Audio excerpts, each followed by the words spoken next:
Bueno, buenos días. Vamos a comenzar la parte del evento más específico con compañías, con Acerinox, uno de los principales productores de acero inoxidable y de aleaciones de alto rendimiento a nivel mundial. Y para ello contamos con la presencia de Miguel Ferrandis, director general corporativo de Acerinox. Muchas gracias. Y con Carlos Lora Tamayo, director de relación con inversores, comunicaciones, reporting y consolidación de Acerinox. Primero de todo, muchísimas gracias por asistir al evento. Gracias. Bueno, me gustaría empezar esta tertulia, aunque la mayoría de la gente, los asistentes, conoce Acerinox, pidiéndoos que nos hagáis una breve introducción. ¿Qué es Acerinox? ¿Qué fabrica? ¿Dónde fabricáis? ¿Qué sois en general? El breve puede ser difícil, sí. O sea que tú me marcas el tiempo si me vengo arriba. A ver, nosotros somos fabricante de acero inoxidable históricamente, ha sido nuestra actividad principal. En el año 2008 llegamos a ser el primer fabricante mundial. Es verdad que en la década anterior, evidentemente, el tsunami de nuevas y grandes y masivas inversiones y producciones en China y en Indonesia nos ha ido desplazando, digamos, a los fabricantes occidentales. Pero lo que somos, sobre todo, es el primer fabricante norteamericano. Nosotros, antes que otra cosa, somos estadounidenses. El 52% de nuestras ventas es Estados Unidos. Y la parte más relevante de nuestro beneficio, en un año bueno el 70% de nuestro EBITDA viene de Estados Unidos, en un año malo puede ser hasta el 120%. O sea, sobre todo somos muy norteamericanos. Tenemos la mejor fábrica en el mejor mercado comparativo en temas de precios y un mercado más ordenado, si lo podemos llamar así. Ahí tenemos la fábrica más eficiente y más moderna y la más grande. Y además es evidentemente nuestro primer mercado. Entonces, sobre todo somos estadounidenses. En América nos va bien desde hace muchos años y con muchas administraciones. La administración americana es una administración que históricamente siempre ha sido muy eficiente, muy pro industria. Y en ese sentido, pues, por ejemplo, frente a las importaciones asiáticas, pues Obama fue el primero que estableció los antidumpings contra China, luego Trump en su primer mandato puso la sección 232 para proteger al acero, Biden lo mantuvo, ahora evidentemente Trump lo ha, todavía reforzado más con estos aranceles que han generado tanto ruido en los últimos días. Pero siempre la administración norteamericana ha sido muy, muy eficiente y muy rápida y muy ejecutiva, a diferencia de Bruselas, que siempre en la administración europea pues probablemente ha sido uno de los talones de Aquiles que hemos tenido la industria a nivel general. Bruselas se preocupa más de regular que de apoyar a la industria y, en cierta medida, yo creo que eso ha sido un hándicap que se viene produciendo en los últimos años. Con lo cual, desde ese punto de vista, el mercado europeo lleva años probablemente sufriendo una crisis, la industria relevante, que está afectando mucho a nuestra competencia, menos a nosotros, porque la parte relevante de nuestro negocio sobre todo es Europa, pero todos vendemos en Europa y todos estamos expuestos. Entonces, esa es la parte de acero inoxidable.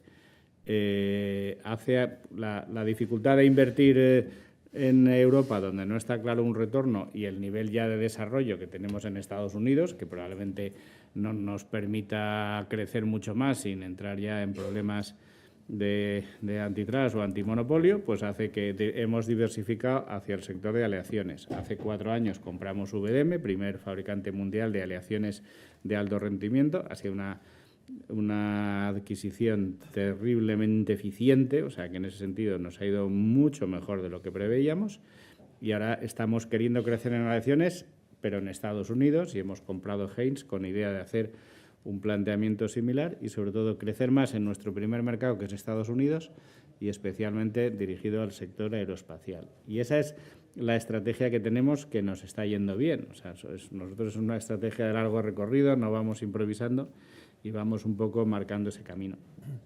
Muchas gracias.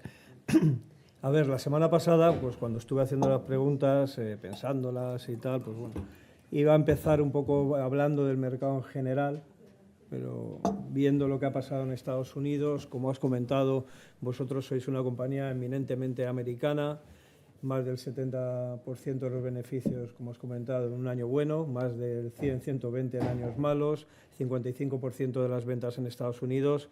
De primeras, pues los aranceles, ves a Acerinox y dices, gran beneficiado, evidentemente, mayor productor de acero inoxidable en Estados Unidos, mercado deficitario. Sin embargo, bueno, parece que está pensando más los temores de una recesión. ¿Cómo os impacta? ¿Cómo veis vosotros que va a impactar los aranceles en su conjunto a Acerinox? A Acerinox en su conjunto, los aranceles le benefician directamente e indirectamente. Directamente nos benefician en Estados Unidos porque en Estados Unidos somos autosuficientes, es decir, no importamos. Y tampoco exportamos. En ese sentido, nuestra fábrica americana atiende al mercado norteamericano, el 70% de nuestros costes, que es la materia prima, es local. Es un mercado que en cualquier caso viene más caracterizado por la falta de oferta. Somos dos fabricantes los que fabricamos acero inoxidable austenítico con níquel en Estados Unidos. Nuestra cuota de mercado es como un 35%, el siguiente fabricante tiene un 20%, las importaciones son entre un 25% y un 30%, luego ya hay partes menores de nichos específicos como el automóvil. Entonces, a nosotros en esa coyuntura, no dependiendo de importaciones ni dependiendo de exportar, porque es verdad que Canadá y México podemos suministrarlos desde Estados Unidos o no, porque también podemos hacerlo desde Sudáfrica, si el mercado americano está bien. Lógicamente, colocamos toda nuestra producción en Estados Unidos, pues para nosotros es una medida favorable que además nos permite recuperar la plena capacidad en Estados Unidos. Los últimos 2 o 3 años que el consumo en América, como el de Europa, han estado en tasas negativas, nosotros en Estados Unidos no lo hemos sufrido en márgenes o en resultados, porque precisamente como somos fabricante local y fabricante líder, pues hemos podido mantener en ese sentido los márgenes, los precios se han mantenido estables y desde ese punto de vista lo que hemos es reducido volúmenes para poder mantener los precios y los buenos márgenes. Una fábrica que normalmente funcionamos al 95%, pues llevamos 2 años funcionando en torno al 80%. Los aranceles nos van a poder permitir, y además ya notamos la reacción de los clientes que quieren asegurarse el material, pues volver a funcionar cerca de la plena capacidad, lo cual para nosotros es muy bueno. Entonces, en Estados Unidos el efecto inmediato es positivo.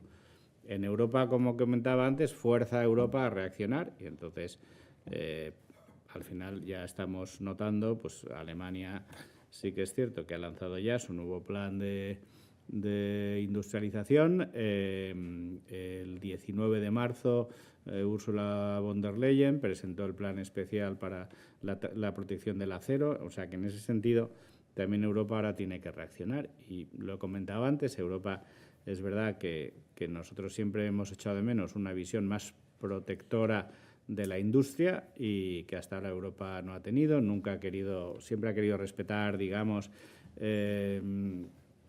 a estos sentidos los criterios de la OCDE, no imponer aranceles, el abanderado del libre comercio, pero eso el efecto es que ha producido una autopista de importaciones asiáticas.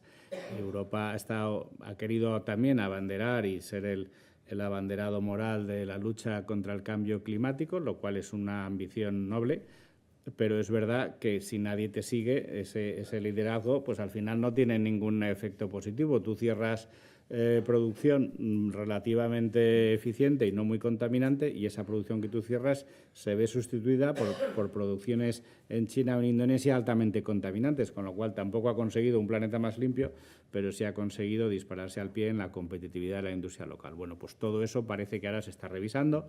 Ya ha dicho la Unión Europea que va a flexibilizar los criterios de emisiones, se empieza a plantear la posibilidad de consolidaciones en la industria, que hasta ahora Europa no quería champions, no quería tener, digamos, grandes jugadores en el tablero mundial, pues ahora parece que sí está más receptiva, que se pueda producir consolidaciones, cara a nuestros clientes eso también es importante. O sea que en cierta medida obliga también a Bruselas a reaccionar y eso indirectamente es el efecto positivo, es menos inmediato, pero llevará tiempo. O sea que desde ese punto de vista para nosotros la situación no es mala. Que el temor ahora a que esto pueda devenir en una recesión, evidentemente, pues ahora estamos todos alarmados por el ruido que se está generando con la forma y los anuncios de los aranceles, pero también es un tema que será menos inmediato y que tendremos que ir dándole forma. No justifica este desplome de nuestra acción como el conjunto de las bolsas con niveles en torno al 20 y pico % entre sesiones, ¿no? O sea que es probablemente pues todos los stop loss, todos los ya digamos todas las alarmas y todos los soportes en todas las aplicaciones pues claramente están entrando. Por fundamentales, la verdad es que el precio de la acción de Acerinox en el momento en que estamos es sorprendentemente bajo, ¿no? O sea que claramente hoy por hoy es una oportunidad atractiva de inversión, incluso con una rentabilidad por dividendo muy alta, de en torno al 8%. Has comentado, perdona, César, también la posibilidad, ¿no?, que a Estados Unidos entre en recesión y cómo eso nos puede afectar. Yo creo que aquí es importante destacar que en Estados Unidos venimos de 3 años con una bajada del consumo aparente muy importante, ¿no? En 2023 incluso bajó un 20% el consumo aparente y el año pasado, 2024, otro 1% más. Nuestro principal cliente es el gran distribuidor, el almacenista Multimetales, y los niveles de inventarios en los almacenistas está históricamente bajo, está alrededor entre un 15 y un 20% por debajo del nivel normal de inventarios. Con lo cual, incluso, ¿no?, que nosotros no lo estamos viendo por ahora, esa recesión, pero incluso, ¿no?, en una potencial recesión en Estados Unidos, entendemos que no nos debería afectar de manera importante. Máxime cuando con los aranceles, como comentaba Miguel, veremos una reducción significativa de importaciones que nos hará incrementar la actividad en nuestra fábrica americana. Esa segunda derivada que hemos comentado, que lo has comentado, ¿no?, pues al final tiene que hacer reaccionar a Europa por esas menores toneladas que en teoría se van a vender a Estados Unidos, se van a tener que recolocar en otros lados. Pero el mercado americano es un mercado, como has comentado, deficitario, inoxidable. ¿Veis que esa cuota de importaciones que se está comentando del 20, 25, incluso 30 alguno, con estas medidas aranceles caiga drásticamente o al final el producto lo necesitan? Claro, Estados Unidos es un mercado netamente importador, o sea, efectivamente necesita de las importaciones, con lo cual el diferencial de precios tan elevado que tiene Estados Unidos con el resto del mundo hace que evidentemente todavía para fabricantes asiáticos, pese al arancel, tenga sentido exportar a Estados Unidos y Estados Unidos necesita esas importaciones. A nosotros lo que nos facilita también mucho la vida, es decir, es que podemos elegir. Entonces, en nuestra cartera de pedidos, evidentemente, primamos más los productos de más valor añadido, digamos los aceros inoxidables pues, más específicos, de mejor margen, y entonces no tenemos tanta necesidad de competir, digamos, en las commodities con las importaciones asiáticas. O sea, nosotros nos situamos en un nicho de más valor añadido en Estados Unidos y dejamos más, digamos, los productos más estándar para las importaciones. Y ese factor funciona bastante bien. Y luego en Estados Unidos también es un tema histórico. El Buy American funciona. Es decir, los fabricantes prefieren el fabricante local, el suministro de proximidad. La zona de consumo en América es el Midwest y ahí estamos nosotros. En menos de 15 horas de camión pues cubrimos pues toda la zona del entorno de Chicago, pues digamos que es donde se concentra el grueso del consumo en Estados Unidos. Estamos ahí en la parte inoxidable y la fábrica que hemos comprado de aleaciones, Haynes, tiene la fábrica principal en Indiana, a 3 horas de distancia de nuestra fábrica. O sea que desde ese punto de vista también, incluso en los últimos años, las incertidumbres que había en el mercado hacen que los clientes y sobre todo los almacenistas y los master distributors tampoco querían entrar en compromisos, digamos, de importación, no sabiendo cuál iba a ser la evolución de los precios a 3, 4, 5, 6 meses. Entonces, ese suministro de continuidad con con reposiciones, digamos, del producto que los almacenistas vendían, que nosotros podíamos suministrar en continuo, es el que ha hecho que nosotros hayamos, en ese sentido, reforzado esa posición nuestra como el fabricante de proximidad, en detrimento de nuestro otro competidor local, Outokumpu, que está en Alabama, está en el sur. Entonces, yo creo que eso también a nosotros nos ha venido bien. O sea, que desde ese punto de vista, yo creo que es un mercado en el que prima mucho. En el mercado europeo, los grandes almacenistas italianos sí que es verdad que importan material asiático y son los que introducen mucha competencia en las commodities en Europa. Pero en Estados Unidos está más protegido.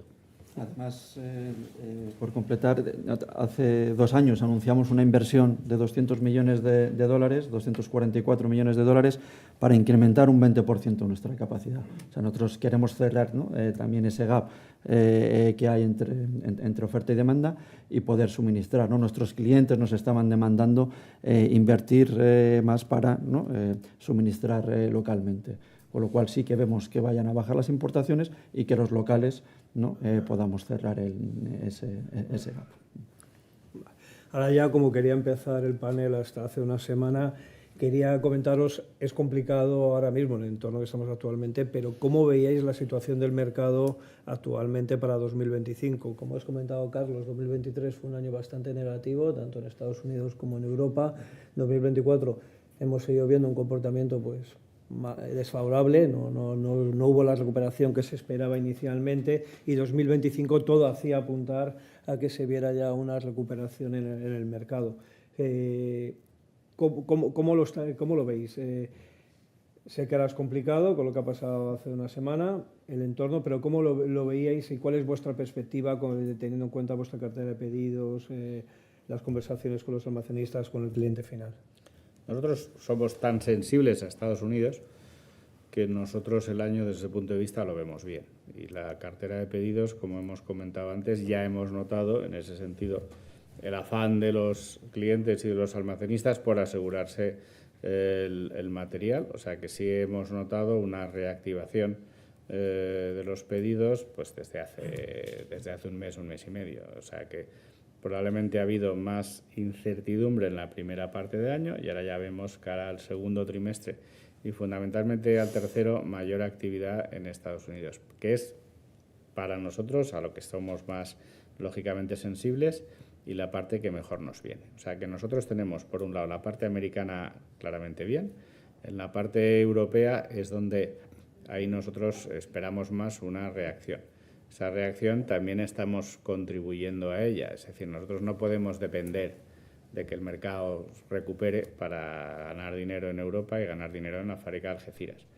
Entonces, pendiente de una recuperación del mercado que ayude, pero mientras tanto tenemos que ser eficientes en este sentido en las actuales condiciones de mercado. Por eso ya hace 2 años diseñamos el plan, digamos, un plan estratégico de mejora y de actualización para la fábrica nuestra del campo de Gibraltar y en ese sentido depender menos de competir con las importaciones asiáticas en el sector de commodities y movernos más hacia el sector de alto valor como hemos hecho en Estados Unidos. Eso implica que la fábrica nuestra del campo de Gibraltar, que es el origen de Acerinox, pues que llegamos a producir 1 millón de toneladas, nos centramos más en producciones menores de unas 600.000 toneladas por ir a productos de más valor añadido que requieren más transformación, pero que asegura, digamos, no solo la productividad de la fábrica, sino ir más hacia el cliente final, dependiendo menos de almacenistas, y hacia productos de mayor valor añadido. Esa reorientación estratégica de la fábrica, lo que evidentemente necesitábamos es implementarla también en el convenio colectivo, y ahí tuvimos la mala fortuna de que al llevar a la puesta en marcha de ese replanteamiento de la fábrica de Algeciras, pues nos encontramos una resistencia de sindicatos nuevos, digamos, que en ese sentido, en un convenio colectivo en el que no aparecía ni reducción de plantilla ni reducciones salariales, sino simplemente pues movilidad, la creación de bolsas de horas, vacaciones, digamos, fijas en el entorno de verano, que es cuando estacionalmente la demanda en Europa es más floja, generó una reacción de sindicatos nuevos más populistas o asamblearios, y esa Y eso nos marcó una huelga, pero nosotros teníamos desde el primer momento tan evidente que era lo que la fábrica necesitaba para seguir funcionando y ser competitiva, que yo creo que mantuvimos el pulso, y afortunadamente tras 5 meses de huelga pues esas medidas fueron impuestas. Eso es la clave para darle la vuelta y volver a poner a Acerinos Europa en beneficios, incluso en situaciones de mercado tan duras como las que se viven ahora. Si además el mercado reacciona, todo eso contribuirá.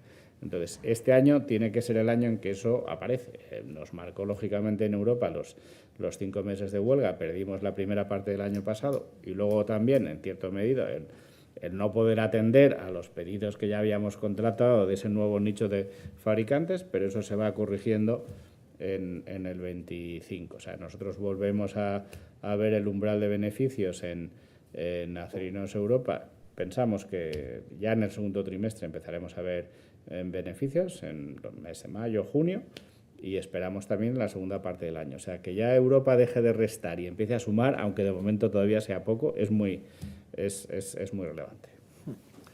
Hemos hablado mucho del sector, de la parte americana, en la parte europea ya has comentado, pero Acerinos ya no es un productor solo de acero inoxidable tradicional, aparte de que estáis haciendo cada vez más valor añadido, pero ya sois también el líder en la parte de acero inoxidable de aleaciones de alto rendimiento.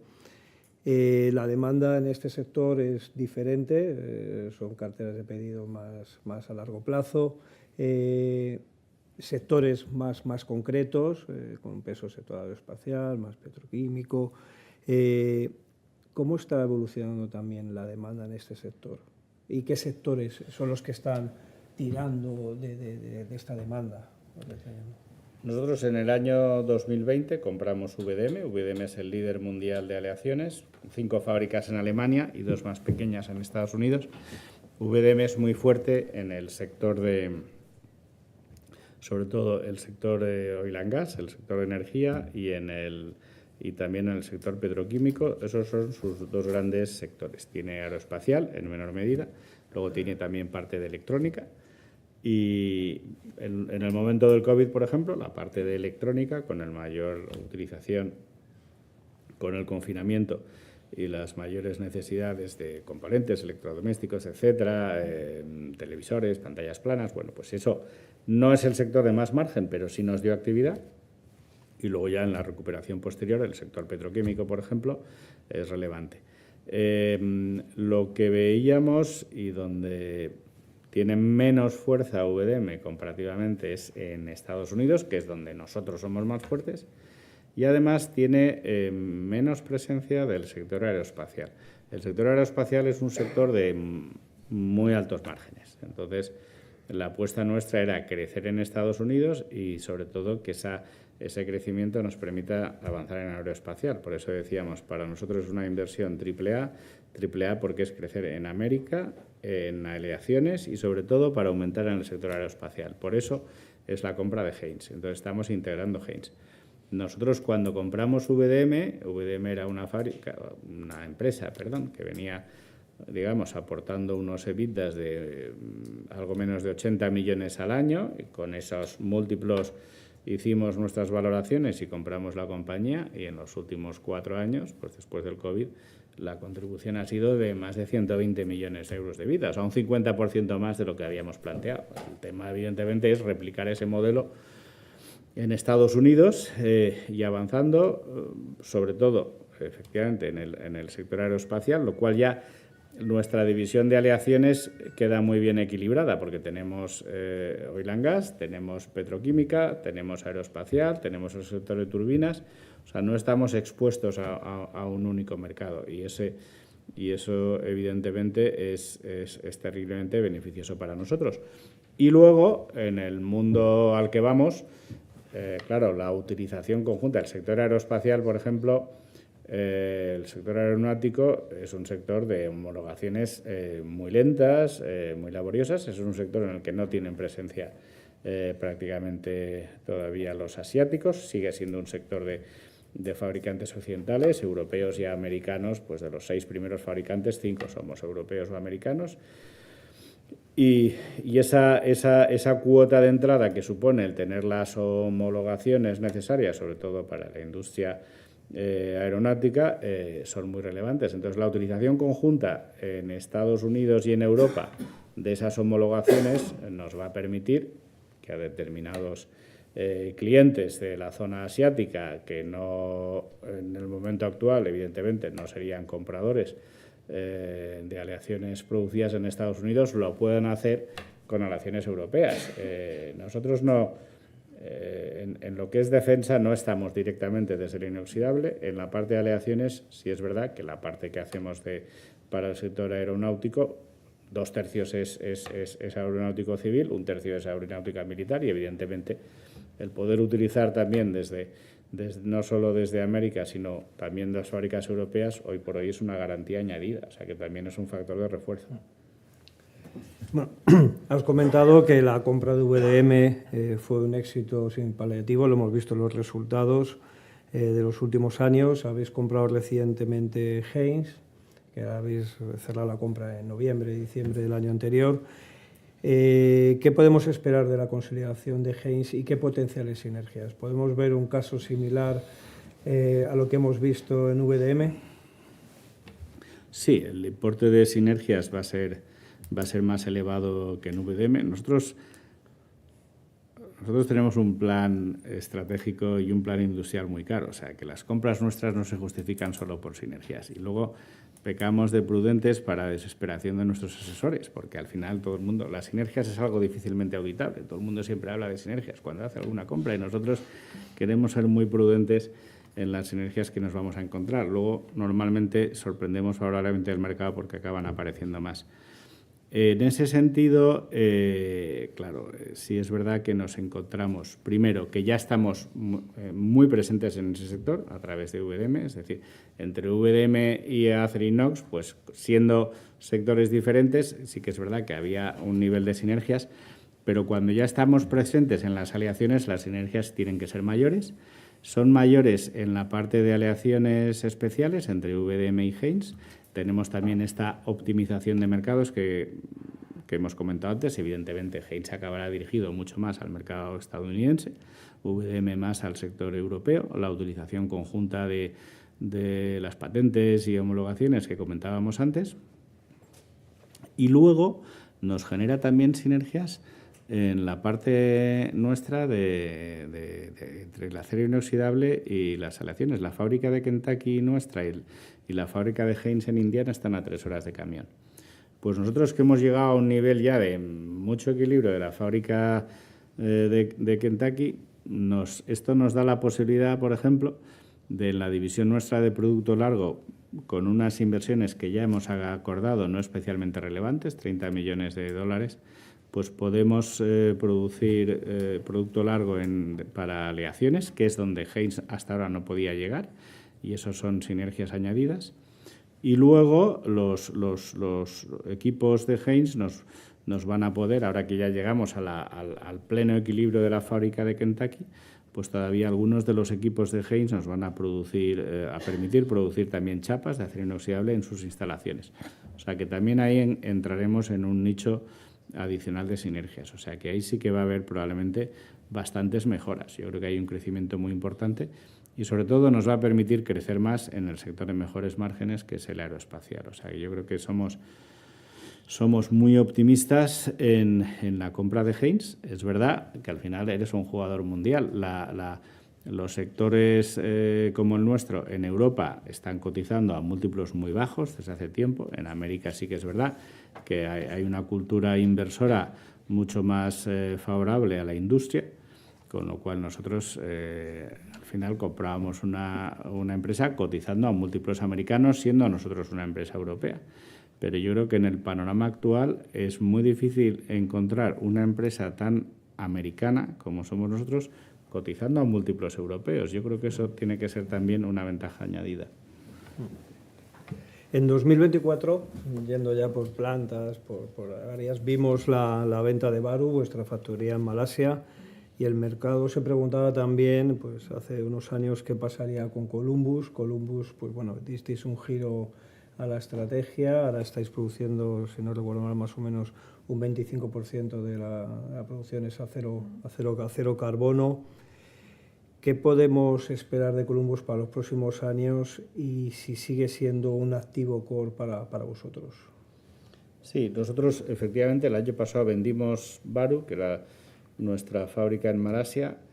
Nosotros cuando empezamos a invertir en Malasia coincidió con que Indonesia cambió su regulación, entonces prohibió exportar el mineral para que se transformara en Indonesia, digamos país vecino nuestro, lógicamente en Malasia, y eso llevó a que se produjeran inversiones masivas en Indonesia, en acerías, para transformar el níquel, el arrabio de níquel, perdón por la expresión, el níquel de baja estofa, en un proceso muy contaminante, refinarlo y hacer desbastes de acero inoxidable. Eso ha cambiado el statu quo de todo el sector del acero inoxidable mundial, porque han hecho utilizaciones masivas de esa capacidad, obligando a muchas acerías chinas a cerrar porque no podían competir, y a otras asiáticas, Japón, Corea, y están atravesando momentos muy complicados.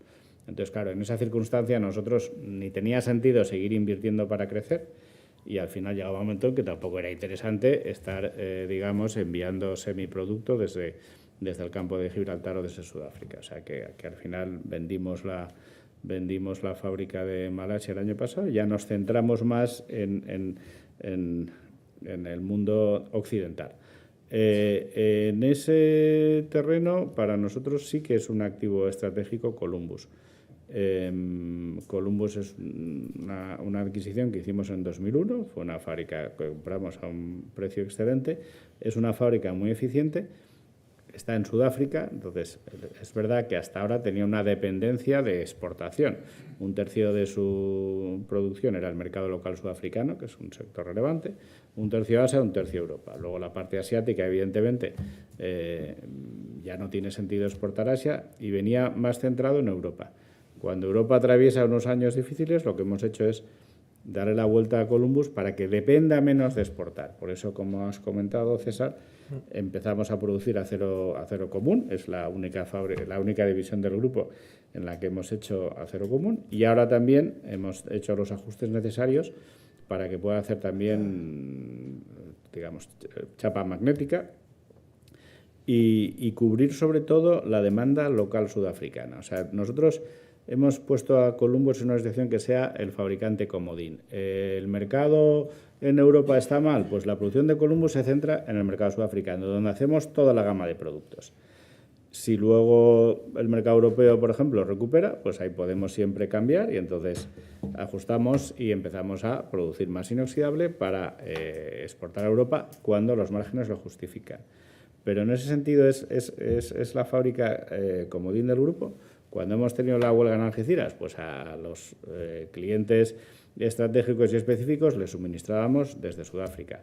Cuando hemos tenido algunos problemas de producción, pues siempre tenemos, digamos, la fábrica de Sudáfrica como, digamos, posibilidades de cubrir situaciones específicas.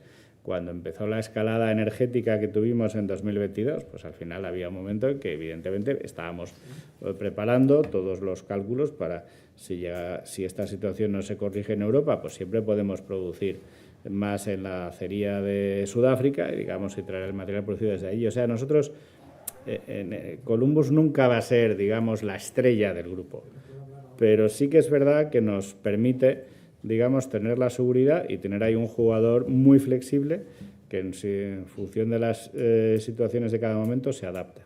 O sea que yo creo que nosotros estamos haciendo inversiones, digamos, en este momento agresivas y ambiciosas, donde tenemos retorno asegurado, sobre todo Estados Unidos y aleaciones, y luego sin grandes inversiones, pero estamos dando la vuelta a la fábrica del campo de Gibraltar y dándole la vuelta a Columbus para que puedan sobrevivir con un nivel razonable de beneficios en cualquier escenario. Y yo creo que esa parte la tenemos ya bastante bien encaminada. Hemos visto, bueno, pues la estrategia, como en los últimos años, como hemos comentado, pues la estrategia en centrarse en productos más de alto valor añadido, la relación de alto rendimiento con la compra de VDM Haynes, en Acerinox Europa, la fábrica de Algeciras, como has comentado, pues también reducir producción, esperar producto más valor añadido. En Columbo será la estrategia, pues convertirse, pues bueno, pues como la fábrica para todo. El cierre de Baru, esa estrategia en los últimos años la habéis realizado con éxito, pero ¿cuáles son, aparte de esto, esos pilares que podemos esperar de la estrategia, alguno adicional para los próximos años? La verdad es que nosotros no improvisamos y nos gusta ser predecibles. Afortunadamente no somos una startup, o sea que de Estados Unidos llevamos hablando mucho tiempo, pero llevamos más de 30 y pico años y hemos invertido más de 3.000 millones en Estados Unidos y lleva muchos años siendo la fábrica de referencia. Pues la estrategia un poco la veníamos comentando antes.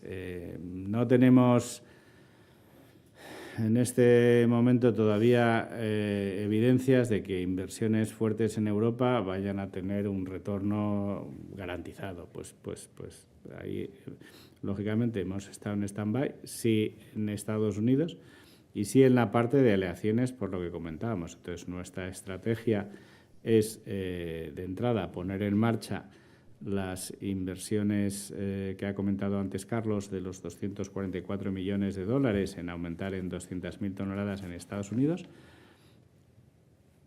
Al final en la vida también hay que tener suerte. Nosotros sí es verdad que hemos tenido suerte en Estados Unidos, la seguimos teniendo. Esas 200.000 toneladas van a entrar en funcionamiento en diciembre, enero, en el momento en que el mercado americano, en la situación en la que estamos, evidentemente, pueden tener una entrada muy fácil en esta situación de mercado, esas 200.000 toneladas adicionales. Estas inversiones las acordamos justo en el momento en el que el último, digamos, de los fabricantes tradicionales americanos anunció su cierre, con lo cual sí que anunciamos esta inversión muy rápidamente en el sentido de poder ganar esas 200.000 toneladas adicionales que salían del mercado y esas entran en funcionamiento ahora. Además, tenemos, lógicamente, el proceso de la integración de Haynes en el que estamos. En este primer año, lógicamente, estamos integrando los equipos de todo el área de aleaciones.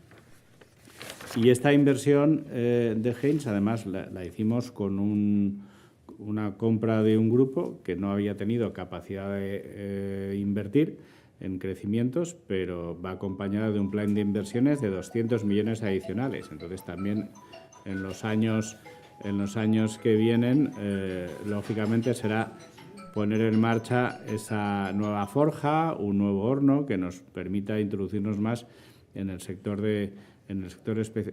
aeroespacial. O sea, yo creo que nuestros próximos 3 y 4 años vamos a estar muy entretenidos con la puesta en marcha de todas estas inversiones y sobre todo la integración de Haynes en el grupo. O sea que yo creo que ahí ya desde hace años venimos notando que probablemente somos el fabricante del sector que tiene una estrategia más clara y yo creo que eso es algo que el mercado nos va reconociendo, el que sigue haciendo inversiones, el que sigue teniendo claro hacia dónde ir y no está solo a la espera de que el mercado recupere o que el mercado en ese sentido se reactive, somos nosotros. O sea que yo creo que tenemos ya mucho terreno avanzado y mucho ganado. Simplemente añadir una inversión relevante más en la división de aleaciones de alto rendimiento. VDM, ¿no?, la compañía alemana, está invirtiendo 67 millones de euros también para incrementar un 15% nuestra capacidad en este producto de valor añadido de aleaciones de alto rendimiento. ¿Vale? Y eso entrará en el año 2023. Sí, bueno, hemos visto la situación del mercado, hemos visto sobre todo la parte de Estados Unidos, pero hemos hablado del mercado también en general. Hemos hablado de la estrategia que habéis llevado a cabo en los últimos años, de la estrategia a futuro. Pero ahora vamos a intentar bajar un poquito más allá. Sé que es la parte más complicada, que nunca da, porque es muy difícil tener visibilidad en este sector y más en estos momentos, ¿no? Pero bueno, hemos visto los resultados de 2024, pues bueno, estuvieron afectados, continuaron reflejando por la debilidad en Europa. De cara al primer trimestre, pues el guidance que disteis en la publicación de resultados era pues ligeramente tener un EBITDA ligeramente superior al del cuarto trimestre, sobre todo apoyar una recuperación a partir de marzo, ¿no?, en unos inventarios por debajo de la media de los últimos años y en una demanda estable en aleaciones de alto rendimiento con una carta de pedidos sólida, con una pequeña debilidad en aeroespacial que has comentado. ¿Seguís manteniendo esta perspectiva? Ya habéis cerrado el trimestre, sé que estamos prácticamente periodo de blackout, que no podemos comentar mucho, pero bueno, más que si habéis visto, que ya has comentado que todavía es muy pronto, evidentemente, si habéis visto algún cambio con las medidas de Trump, aunque ya has comentado que ha habido más acercamiento de los clientes. Pero de cara a 2025, en términos de resultados, no debería variar mucho con lo que preveíais en un primer momento. Lo que puedas, porque ya con estas fechas ya estamos casi... No hay problema, porque todavía marzo, a día de hoy, todavía no tenemos el resultado de marzo cerrado, o sea que tampoco es... No, nosotros nos gusta ser predecibles, como hemos comentado. Cuando presentamos los resultados anuales, yo creo que el mercado decía, hombre, pero sois demasiado cautos para el primer trimestre. Pero sí que es verdad que en aquel momento, bueno, pues también veíamos que todavía la lógica hace pensar que era evidentemente un año de recuperación, pero todavía no estábamos tocando la recuperación. Entonces, sí que es verdad que las incertidumbres en juego, pues probablemente nos hacían no verlo tan evidente y seguimos en ese sentido tranquilos con el guidance que dimos. El primer trimestre pues estará en línea de lo esperado. Algunos otros fabricantes competidores nuestros ya han hecho un profit warning porque no iba a ser a lo mejor como ellos habían anunciado. Nosotros creemos que vamos a estar ahí. El primer trimestre ya fuimos cautos. Para el segundo y el tercer trimestre, como hemos comentado antes, la cartera de pedidos de Estados Unidos tirará para arriba. O sea que en cierta medida para nosotros sí seguimos manteniendo que va a ser lógicamente un año de recuperación, en el que además nosotros volvemos a ver, y lo he dicho, no todo el trimestre, pero durante el trimestre, al final de en mayo o en junio, a mucho tardar, volveremos a ver a Acerinox Europa con EBITDAs positivos. Yo creo que eso ya, para nosotros, sí que es verdad que es un confort añadido. Las carteras de pedidos en América aumentando, eso evidentemente tiene mucho peso en nuestra cuenta de resultados. O sea que yo creo que desde ese punto de vista estamos tranquilos con el guidance que vimos. Si tocamos fondo el año pasado, pues tocar fondo en el entorno de los 500 millones en un año muy malo, cuando hace no mucho pues estábamos en una velocidad de crucero de entre 300 y 400 millones, o sea, demuestra todo el salto que hemos hecho en competitividad y el acierto del plan estratégico nuestro. O sea, yo creo que vamos sin duda por buen camino. Estamos tranquilos con ese guidance. Este año no va a ser, en cierta medida, un año de pico, eso ya lo sabemos, pero nosotros sin duda vamos a mejorar y por eso estamos muy cómodos. Ahora el mundo está muy inquieto y todo está muy agitado, pero suponemos que las aguas se irán calmando. Ya llevamos 3 meses de administración en Estados Unidos y todavía nos quedan 45. Bueno, pues supongo que en algún momento no podemos vivir así sin aliento continuamente y las cosas se irán reconduciendo. A finales de 2024, como hemos comentado, pues se incorporó Haynes. ¿Qué podemos esperar a nivel de EBITDA de Haynes para 2025? ¿Qué aporta al grupo? Bueno, yo creo que en cierta medida irá mejorando, sobre todo irá mejorando con las sinergias, pero no todas aparecen en este año. Pues yo creo que gradualmente pues estamos moviendo pues entre los 60 hacia los 80 millones de contribución anual antes de que entren en funcionamiento las nuevas inversiones, y con el nivel de sinergias pues puede tener sentido. Si lo sumamos a los 120 millones en los que estábamos con VDM, que la división de aleaciones aporte unos 200 millones, pues así grandes números, no podemos evidentemente entrar en más detalles, ni tampoco lo sabemos, pero una contribución de la división de aleaciones de unos 200 millones tiene sentido.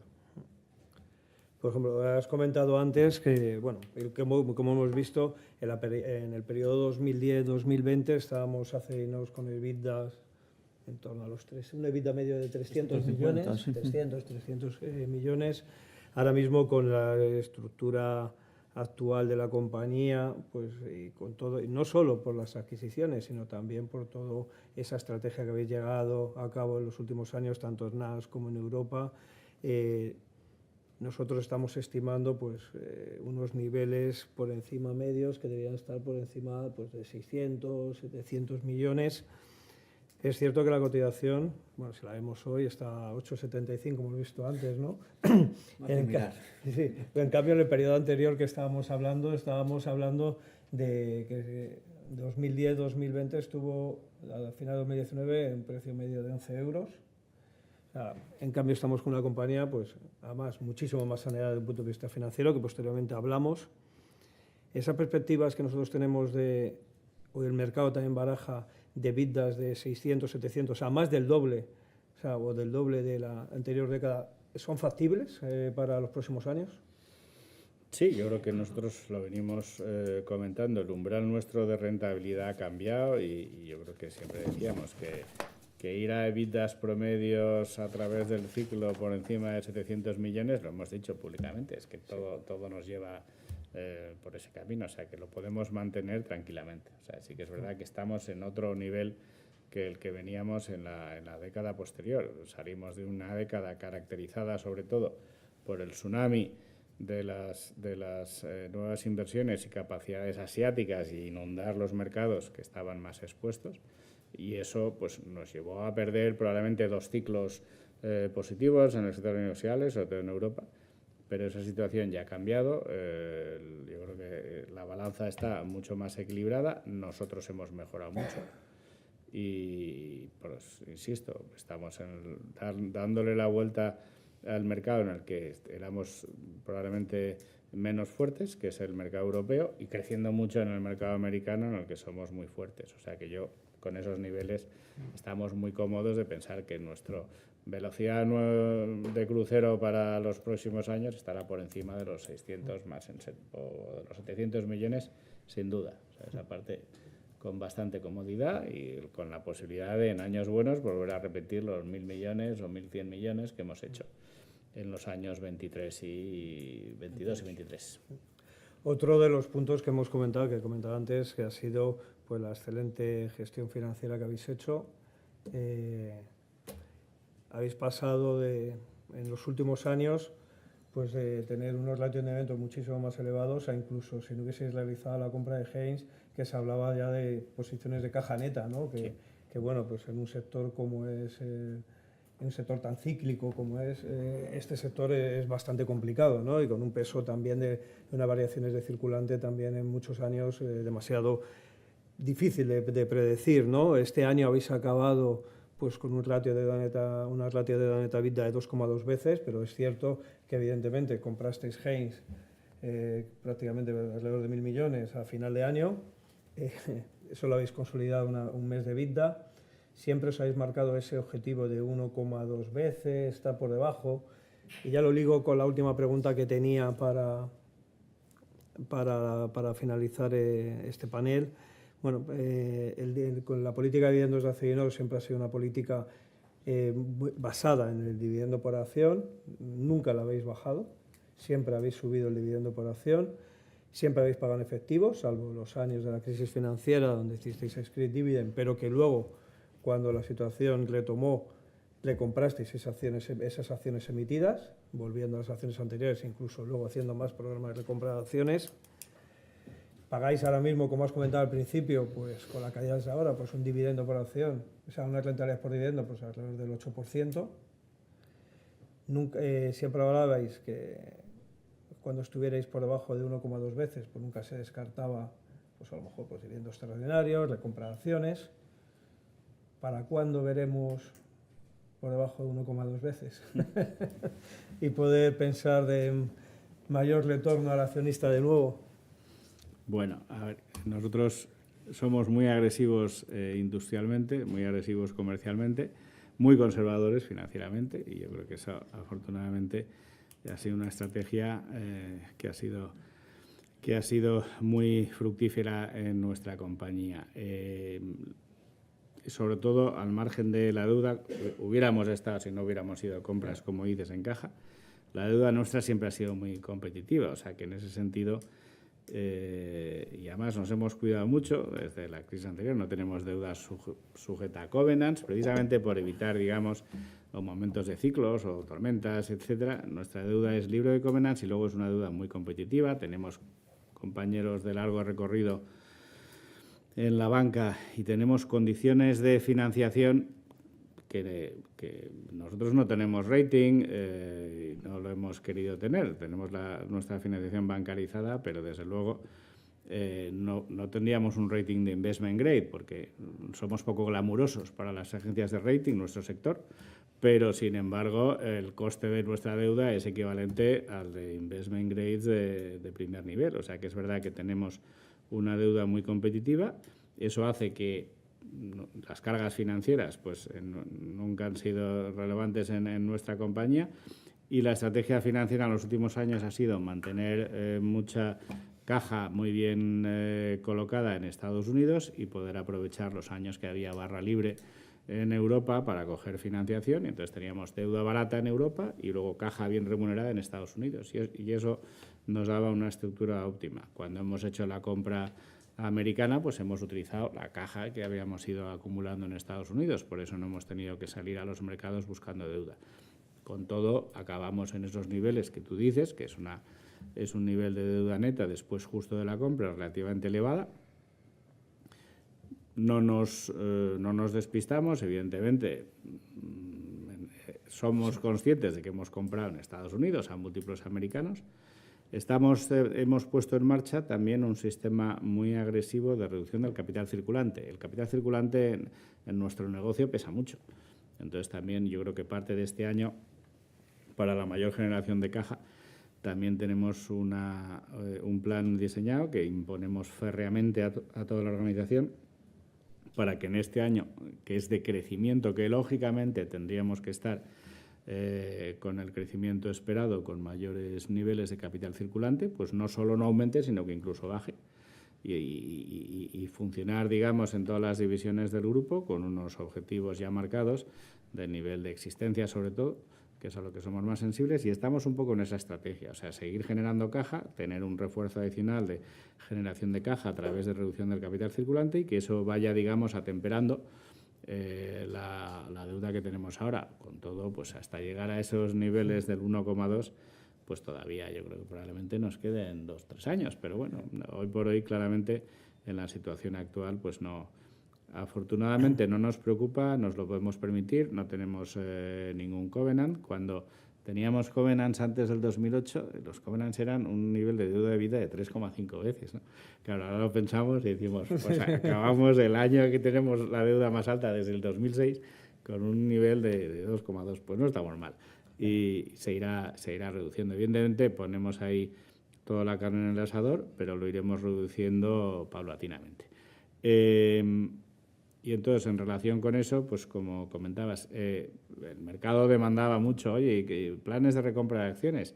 Nosotros, cuando ya teníamos en la hoja de ruta la compra de Haynes y teníamos el objetivo marcado, pues sabíamos que comprando estos múltiplos, pues preferíamos mantener la caja del grupo preparada para la compra. O sea que yo creo que todavía tenemos un poco que digerir bien esta absorción, por supuesto generar caja, reducir circulante, entonces todavía no tenemos sobre la mesa ningún plan de recompra de acciones, a pesar de que la acción esté a estos niveles, pero hoy por hoy todavía estamos con niveles de deuda altos desde el 2006, lo comentaba antes, y la prioridad normalmente será ir reduciéndola, especialmente con los buenos resultados que esperamos.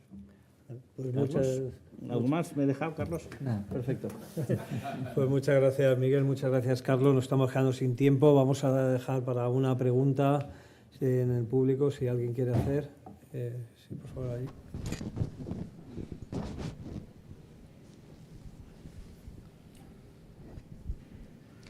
Hola, buenos días. Muchas gracias, Carlos y Miguel. Bueno, habéis hablado mucho sobre VDM, sobre Haynes, la integración de esta última, sobre aumentos de capacidad para los próximos años. ¿Se debería descartar nuevas adquisiciones en aleaciones de alto rendimiento de cara al futuro? De cara al futuro próximo, sí. Yo creo que en este momento, con la estructura que tenemos, yo creo que priorizamos más el echar el resto en la integración de Haynes y hacer una integración, lógicamente, con la división nuestra VDM. O sea que estamos ya en Europa y en Estados Unidos. yo creo que nos gusta hacer las cosas bien, o sea que no tenemos una estructura de estar, digamos, comprando y picoteando por el resto del mundo. Yo creo que nos vamos a centrar más en la compra de Haynes. Como hemos comentado, hemos comprado una empresa americana a múltiplos americanos. Hay empresas de aleaciones en Europa que siguen lógicamente penalizadas, como estamos todos, a múltiplos europeos, pero hoy por hoy yo creo que la prioridad es hacer una integración eficiente, sobre todo de la empresa americana que hemos comprado. O sea, yo creo que no preveo que volvamos a salir de compras en los próximos mínimo 2 o 3 años, hasta que no tengamos evidencia de que la integración está bien hecha y que de ahí tenemos y somos, digamos, fabricante global occidental de aleaciones pues profundamente eficiente. O sea, estamos todavía en el conocimiento del negocio. Es una integración que estamos haciendo a varias bandas. Estamos participando pues desde Estados Unidos, lógicamente, nuestra división North American Stainless, desde Alemania VDM, desde Headquarters en Madrid, con equipos, digamos, de las 3 localizaciones principales, y estamos echando el resto en integrar a esta división. Pero vamos a estar distraídos con esta integración seguro 2 o 3 años. Vale, nos hemos quedado sin tiempo. Hemos hecho un pequeño cambio en el programa. Ahora vamos a hacer la pausa para el café y en 15 minutos retomamos con la siguiente compañía, que es Nextil. Muchas gracias, Miguel. Muchas gracias, Carlos. Muchas gracias.